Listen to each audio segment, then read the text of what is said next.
So, made an offer yesterday on a flat, and I always go for no when I make offers because I don't want my first offer to be accepted because if they do, I realise I've offered too much money. But they did accept. I mean, not immediately. Went and spoke to his sister because it's a probate property, and his sister came back and said, yeah. So don't get me wrong, I still think I've got a really good deal. they just obviously have had enough. And I think if I'd have gone much lower, they probably would have said no to that. So they said yeah, and so okay, I'm buying a flat, can add value to the flat, not going to use it as service accommodation.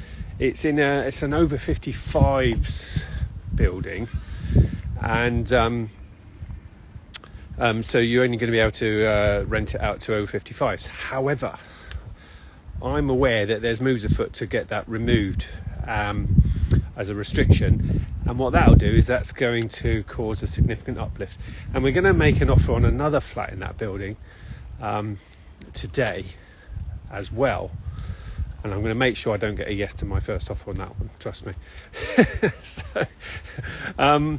And because obviously if it's open to normal occupants, not over 55s, then that opens up the market a lot, and people can buy with mortgages and things like that, and so it's going to raise the value. So that's a way of force appreciating. So we've got sort of insider, if you like, information on that may happen. Now, if it doesn't happen, it's not the end of the world. It's still going to be a good little rental. Now then, obviously you can tell that I am not over 55. I mean, it's just blaringly obvious, isn't it? But I'm nearly, right? But I can't actually buy it because that's part of the restriction. So what we're going to do is Caroline's dad, she will buy it with her dad, right? And so he ticks the over 55s box, and what we'll do is we'll put in a deed of trust in place, so a trust document, if you like, which protects my beneficial ownership in the deal. And what we can do once I'm over 55, if we want to go there, because it's solicitors' fees, is take him off. And the way we would do that means that we wouldn't end up getting stung with stamp duty by transfer of ownership, okay, because the deed of trust would sort that out, because that's something you need to be aware of with regards to changes of ownership, is stamp duty, because it's deemed as a sale.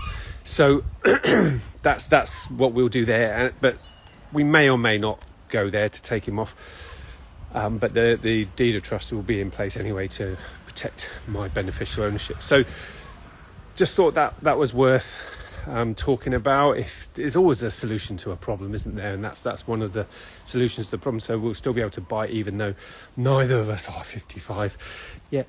Not till next year. And so the other thing, right, I think I know why I ended up not going lower, because he had made me think that he was still under contract with his agent, because he had originally said, when I did the viewing with him, speak to the agent. He named the agent, so I thought he was probably still going to be in contract.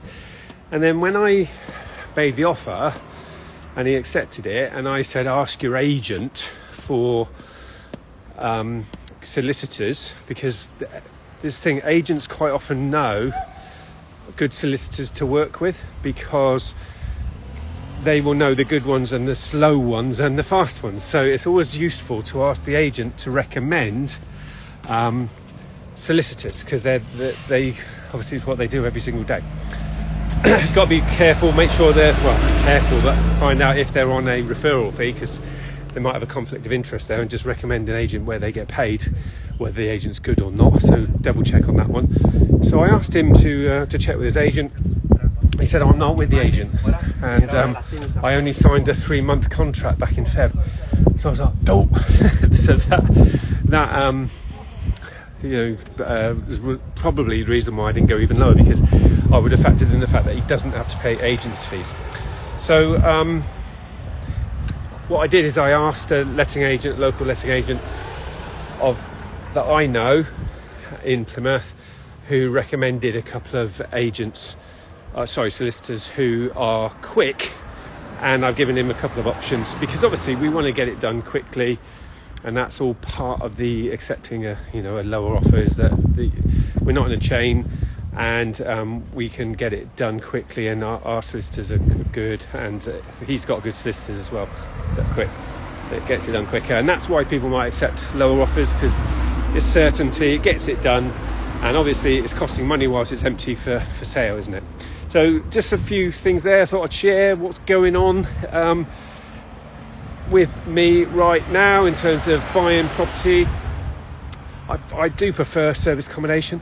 Another update, but I do buy-to-lets and HMOs as well. We just don't want too many of them. I served notice on my tenant, and that one is going to be SA, and bless him, he accepted it without too many dramas and said, well, okay, I'll find somewhere else.